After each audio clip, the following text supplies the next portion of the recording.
Quelle solution face aux nouvelles taxes douanières américaines? C'est l'objet de cette vidéo. Donc, comme vous le voyez, je vous ai fait une mind note, tout simplement parce que la situation est tellement complexe que c'était la seule manière d'essayer d'éclaircir les choses et de pouvoir en fait vous donner des conseils qui soient appropriés. Alors, juste un petit disclaimer, moi je suis pas économiste, je sais pas ce qui va se passer. Malheureusement, j'ai pas de boule de cristal. Sinon, je pense que je serais l'homme le plus riche du monde à l'heure actuelle. Et les conseils que je vais vous donner, c'est juste en fait du bon sens. Donc voilà, je sais que la situation est compliquée, que beaucoup de personnes souhaitent se lancer dans l'import-export, mais au vu de ce qui se passe à l'heure actuelle, c'est vrai que ça donne pas trop envie. Alors c'est pour ça qu'il faut analyser les choses de manière très claire et à tête vraiment froide pour voir en fait dans quel cas vous rentrez. Alors le cas numéro un, c'est vous vendez vos produits aux USA. Donc vos produits vont être taxés avec les nouvelles taxes du gouvernement Trump. Donc, ce qu'il faut voir, c'est qu'effectivement, alors, je sais que je ne vais pas me faire des amis en disant ça, mais Trump, souvent, c'est du show. Alors, moi, je me pose la question de savoir si ça va pas être un feu de paille comme d'habitude. Est-ce que c'est pas en fait des annonces pour pouvoir négocier de nouveaux accords plus facilement, parce qu'on ne les aurait pas acceptés, parce que la situation était ce qu'elle était auparavant, et effectivement, ben, on n'avait aucune raison en fait de les accepter, alors que là, entre guillemets, il nous met le couteau sous la gorge en nous disant, ben, si vous acceptez pas, par exemple, un deal qui va négocier après cette annonce, en gros, il vous dit plutôt que de tout perdre, on vous laisse quand même, entre guillemets, cette option-là. C'est très compliqué avec cette personne-là. Personnellement, j'aimerais pas du tout travailler dans la diplomatie américaine, ni même dans tous les services diplomatiques qu'il peut y avoir dans le monde, parce que pour gérer une personne comme ça, à mon avis, ils doivent s'arracher les cheveux, et très honnêtement, je les plains. Ce qu'il en est en tout cas pour vous, c'est qu'il y a une urgence à développer des nouveaux marchés. Tout simplement parce que, alors je sais que les États-Unis représentent de gros montants de chiffre d'affaires. Maintenant, s'il n'y a plus ce marché-là, il n'y a pas d'autre choix que d'aller développer de nouveaux marchés, tout simplement parce que vous n'allez pas laisser couler votre entreprise, parce que il n'y a plus de marché américain, quoi. Donc si par contre vos produits sont indispensables aux USA, le consommateur américain devra supporter le surcoût de cette taxe. Vous ne pourrez pas l'absorber. Je veux dire, les montants qui sont annoncés sont tellement énormes que de toute façon, il n'y a pas d'autre choix que de les répercuter. Vous ne pourrez pas l'absorber, c'est juste pas possible, quoi. Il y a des marchés où les marges en fait sont tellement faibles que des taxes douanières comme celle-là, c'est forcément le consommateur américain qui va la payer.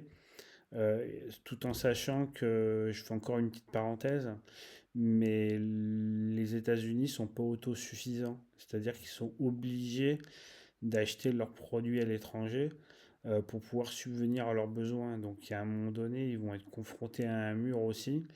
Et je me pose la question de me dire que peut-être que Trump, en fait, il va se faire rappeler à l'ordre par les grandes entreprises américaines qui vont lui dire, écoute, t'es bien gentil avec tes taxes, hein, mais nous, en attendant, on peut pas approvisionner les produits, ou en tout cas, ils sont trop chers. Et du coup, nos produits, on est obligé d'augmenter les prix. Finalement, c'est le consommateur américain qui va se retrouver à payer la note. Alors, moi, je veux bien Grit America, machin, etc. J'ai pas de souci avec ça. Mais c'est toujours la même chose. C'est toujours le consommateur qui paye au final.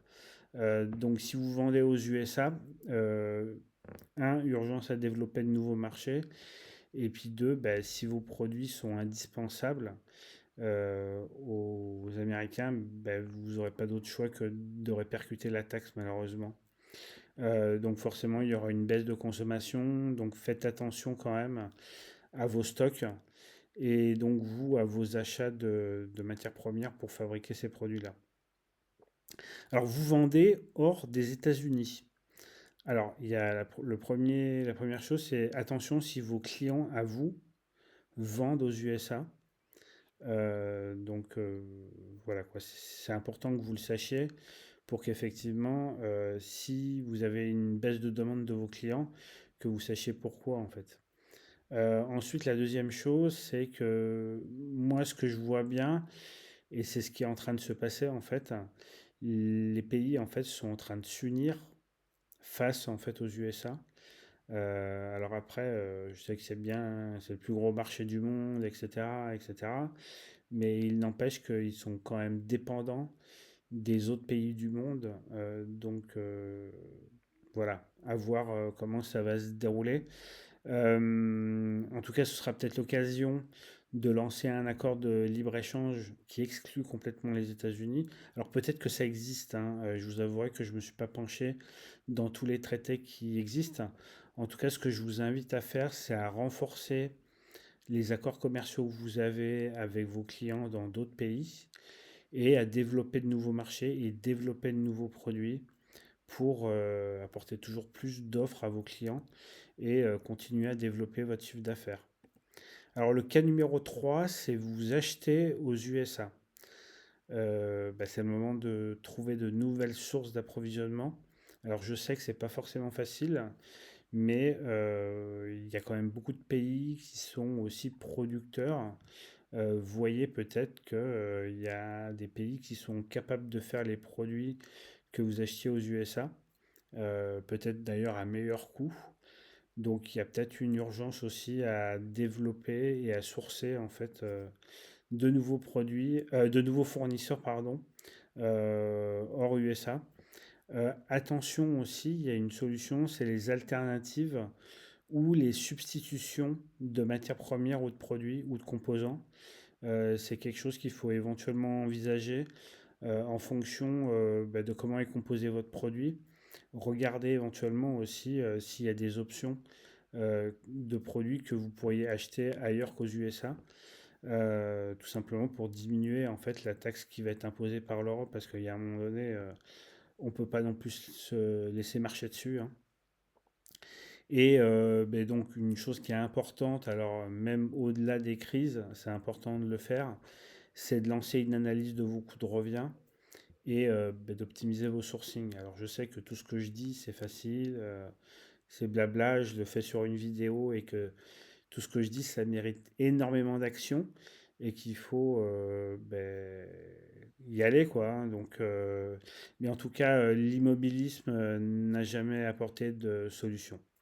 Ensuite, le cas numéro 4, c'est vous acheter hors États-Unis. Alors, je pense que la demande globale va globalement baisser.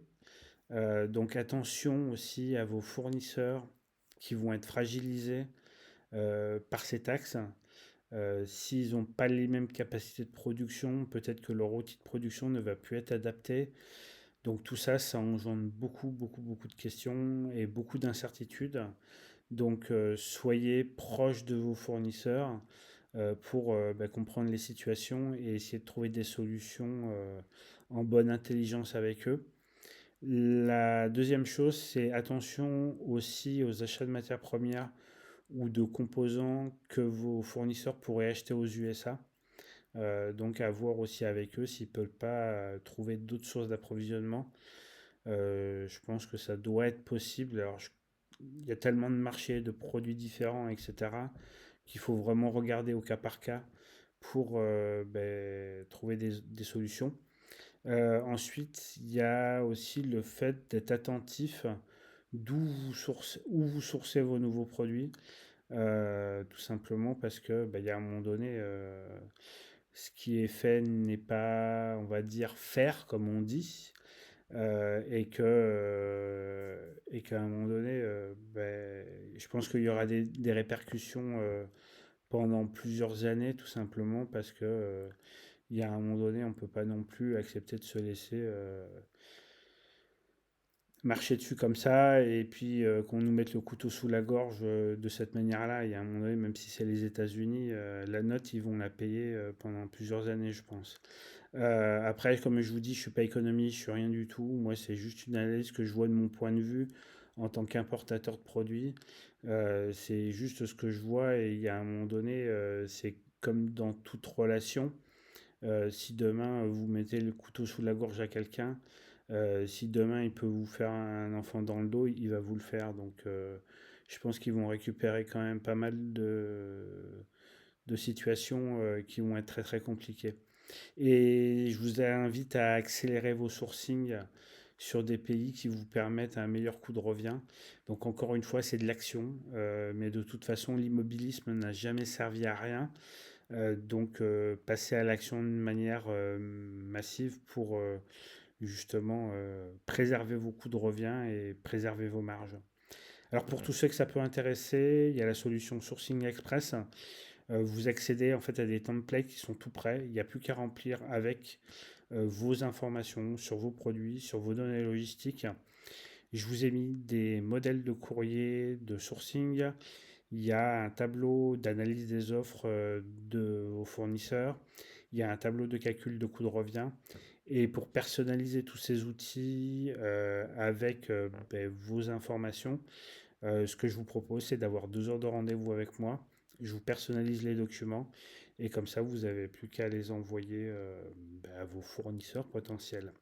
Voilà, en tout cas, si ça vous intéresse, il y a un lien qui est dans la description. Ça s'appelle Sourcing Express et ça vous permet d'accélérer le sourcing de vos produits et de vos fournisseurs. En tout cas, je vous remercie d'avoir suivi cette vidéo. Encore une fois, la situation est très complexe. Donc, soyez actifs et ne restez pas inactifs face à la situation.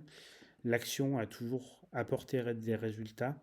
Donc, restez dans l'action, surtout, restez positif, même si je suis bien conscient que la situation est très complexe et qu'on n'a pas forcément les armes, mais il va falloir qu'on aille les chercher, malheureusement. Donc voilà, Sourcing Express est là pour vous aider. Je vous remercie d'avoir suivi cette vidéo. Je vous souhaite une très bonne journée, une très bonne soirée ou une très bonne nuit. Et je vous dis à bientôt.